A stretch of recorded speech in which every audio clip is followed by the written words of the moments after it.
మేము cooperative central bank employees association అండి. మనం ఏదైతే మేము డీసీసీబీ ఎంప్లాయీస్‌వి మేమైతే అసోసియేషన్ మాది Andhra Pradesh cooperative central bank employees association.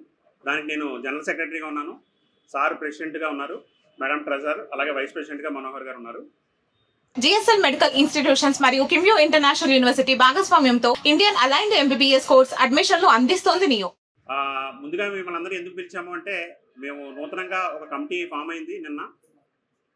Bank సంబంధించి ఎంప్లాయీస్ సంబంధించి ఒక అసోసియేషన్ ఉంది. అది ఏఐబీ అండర్టేకింగ్లో ఉన్నాయో Andhra Pradesh cooperative central bank employees అసోసియేషన్కి ప్రతినిధులుగా మేము నిన్నే నియమించడం జరిగింది. ఒక ఎలక్షన్ కూడా జరిగింది. దాంట్లో జనరల్ సెక్రటరీగా నేను ఎం క్రాంతి కృష్ణ ఎలక్ట్ అయ్యాను. ప్రెసిడెంట్గా కామ్రేడ్ పి కృష్ణమోహన్ గారు, అలాగే ట్రెజరర్గా కె పల్లవి గారు, వైస్ ప్రెసిడెంట్గా జీబీ మనోహర్ గారు ఎన్నుకోవడం జరిగింది. అలాగే ఇతర కమిటీ సభ్యులు కూడా ఒక 22 మంది ఒక కమిటీగా ఫామ్ అవడం జరిగింది. ఏదైతే ఎంప్లాయీస్ ఉన్నారో ఎంప్లాయీస్ యొక్క సమస్యల కోసం మా అసోసియేషన్ ఎప్పుడూ కూడా ముందుండి ప్రయాణం చేస్తూ ఉంటుంది. ప్రత్యేకించి ఎంప్లాయీస్కి వచ్చినట్టు ఇబ్బందులు ఏమైనా ఉన్నా కూడా అసోసియేషన్ పరంగా మేము టేకప్ చేస్తాం. గత 3 సంవత్సరాలు కూడా నేనే జనరల్ సెక్రటరీగా ఉన్నాను. మరి ఈసారి కూడా మరొకసారి నాకు సర్వీస్ చేసే అవకాశం నాకు దక్కింది. సో నిన్న జరిగినటువంటి ఎలక్షన్లో నేను మళ్ళీ జనరల్ సెక్రటరీగా నియమించబడ్డాను. అదేవిధంగా మా కమిటీలో 22 సభ్యులు కూడా మన బ్యాంక్ ఎంప్లాయీసే. వివిధ క్యాడర్లో ఉన్న వాళ్ళందరూ కూడా అసోసియేషన్లో వైస్ ప్రెసిడెంట్లుగా, జాయింట్ సెక్రటరీలుగా, అలాగే బోర్డ్ ఆఫ్ డైరెక్టర్స్ కింద ఉంటారు. సో సమాముఖంగా కాకినాడ డీసీసీబీ ఎంప్లాయీస్కి అసోసియేషన్ ఏపీసీసీబీఏగా మేము ఒక 22 మంది సభ్యులతో ఒక నూతన కమిటీ అనేది ఫామ్ అయింది సార్. సో ఆ విషయం సభాముఖంగా మీడియా ప్రతినిధులకు తెలియజేయాలనే ఉద్దేశంలో ఒక ప్రెస్ మీట్ పెడదాం అనుకున్నాం. అంతేకాకుండా అసోసియేషన్ పరంగా మేము పూర్తిగా టేకప్ చేస్తాము. ఎప్పుడు కూడా ఒక ఎంప్లాయ్కి ఏ ఇబ్బంది వచ్చినా కూడా అసోసియేషన్ వెనకలే ఉంటుంది. ఎందుకంటే all India bank employees association AIB ఏదైతే ఉందో దాన్ని ఎఫిలియేటెడ్గానే ఏపీసీసీబీఐగా వర్క్ చేస్తుంది. అందులో మేము సభ్యులుగా ఉన్నందుకు చాలా గర్వంగా ఫీల్ అవుతాం. అండ్ ఇక విషయానికి వస్తే రీసెంట్గా మాకు కొన్ని విషయాలు తెలిసాయి. బ్యాంకులో ఏదో జరిగిందని చెప్పేసి ఒక మీడియా ద్వారా ఒక వీడియో రిలీజ్ అయింది. దానికి మేము పూర్తిగా అసంతృప్తితో ఉన్నాం.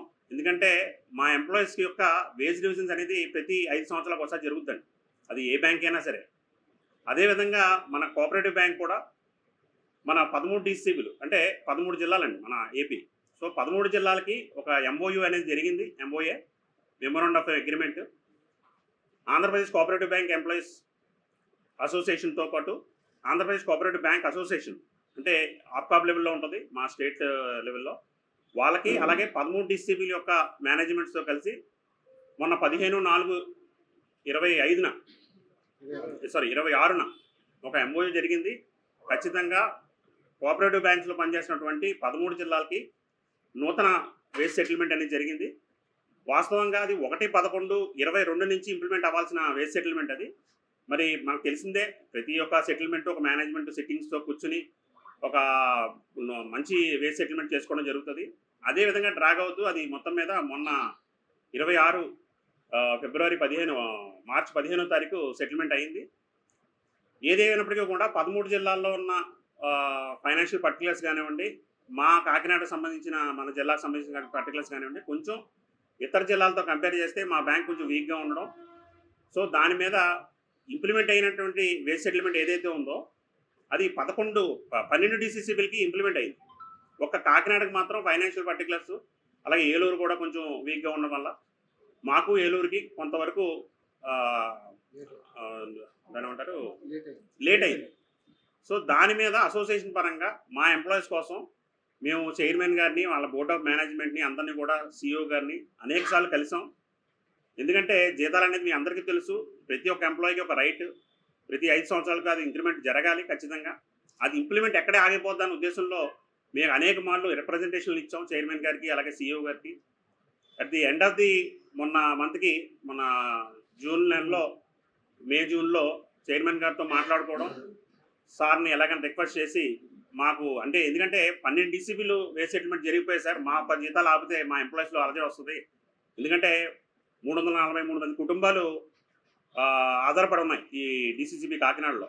సో వాళ్ళందరికీ కూడా ఈ జీతాలు పెరిగితేనే వాళ్ళు కూడా హ్యాపీగా ఉంటారనే ఉద్దేశంలో సార్ని 2-3 సార్లు కలవడం, సార్ని రిక్వెస్ట్ చేస్తే సార్ కూడా సానుకూలంగా స్పందించినప్పటికీ బ్యాంక్ ఫైనాన్షియల్ పర్టికులర్స్ ప్రకారం కొంచెం టైం తీసుకుందాం, ప్రస్తుతం ఇంప్లిమెంట్ చేస్తే బ్యాంకు బడ్డెన్ పెరుగుద్దని చైర్మన్ గారు చెప్పడం జరిగింది.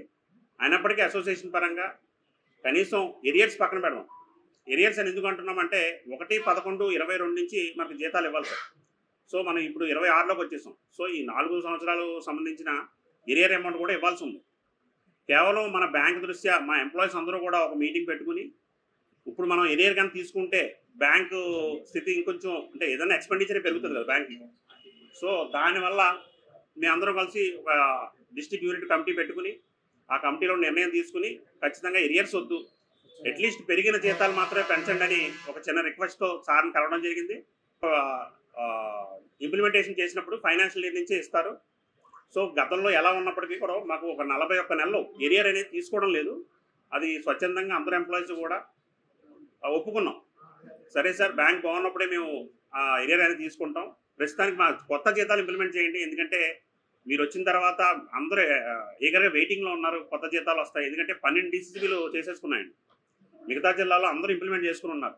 ఒక్క మన కాకినాడ ఆగిపోతే మన ఎంప్లాయీస్ 300 మంది ఇబ్బంది పడే పరిస్థితి ఉందని చెప్పి సార్ని రిక్వెస్ట్ చేసుకోవడం, దానికి ఆయన సానుకూలంగా ఉన్నప్పటికీ కూడా పైనుంచి కొన్నిసార్లు అప్కమ్ నుంచి కానివ్వండి, వేరే నుంచి కానివ్వండి, వాళ్ళు బ్యాంక్ ఫైనాన్షియల్ పొజిషన్ బట్టి మీరు ఇంప్లిమెంట్ చేసుకోండి అని చెప్పడం జరిగింది. సో దాని మీద మేము చైర్మన్ గారిని మళ్ళీ రిక్వెస్ట్ చేసి ఖచ్చితంగా కొంచెం ఇంప్లిమెంట్ చేయమంటే కోరాము.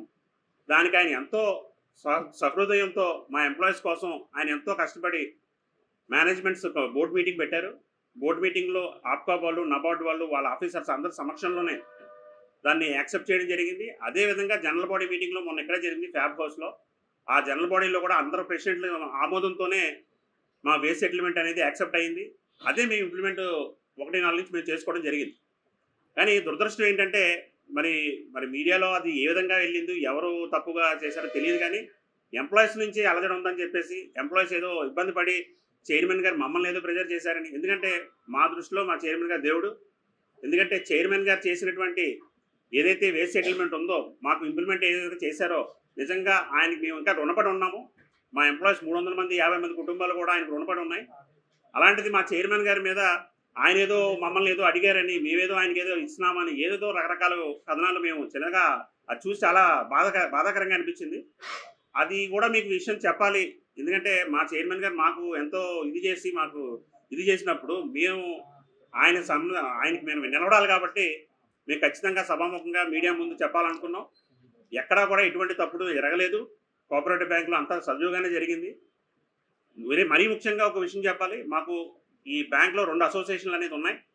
మాది ఏపీసీసీబీ ఎలా ఉందో వైఎస్ఆర్ ట్రేడ్ యూనియన్ అని ఇంకొక అసోసియేషన్ కూడా ఉన్నది. వాళ్ళలో కొంతమంది సభ్యులు వాళ్ళ సభ్యత్వం పోతుందనే ఉద్దేశంలో మా మీద ఏదో బురద జల్లాలని, అంటే అసోసియేషన్ పరంగా మేమే చైర్మన్ గారిని చాలాసార్లు రిక్వెస్ట్ చేసాం, ఎన్నో రిప్రజెంటేషన్లు ఇచ్చాం. మేము చేస్తున్న దాన్ని అడ్డుకోవడం, వాళ్ళు ఎలాగో రాలేదు, పార్టిసిపేట్ చేయలేదు. మా మీద ఉన్న అప్రోచ్తో దీన్ని ఏదో పొలిటికల్గానో లేకపోతే చైర్మన్ గారి మీద అభియోగాలు చేయడమనో, సీఈఓ గారి మీద ఇబ్బంది పెట్టాలనో, మరి వాళ్ళు కొంతమంది రిటైర్డ్ అయిపోయి ఉన్నారు ఆ అసోసియేషన్లో. అయినప్పటికీ ఇంకా ఆ అసోసియేషన్ ఒక 40 మందితోనే కొనసాగుతుంది. రీసెంట్గా సారు కూడా అసోసియేషన్లో ఉండేవారు ప్రెసిడెంట్గా. కానీ ఆయన కూడా మా పనితీరు చూసి ఇక్కడ జరుగుతున్న యాక్టివిటీస్ బాగున్నాయనే ఉద్దేశంలో మన సభ్యత్వం కూడా 282 సభ్యత్వం ఉందండి మా అసోసియేషన్. సో సారు వాళ్ళతో పాటు ఒక 20 మంది సభ్యులు మా దాంట్లో జాయిన్ అవ్వడం జరిగింది రీసెంట్గా.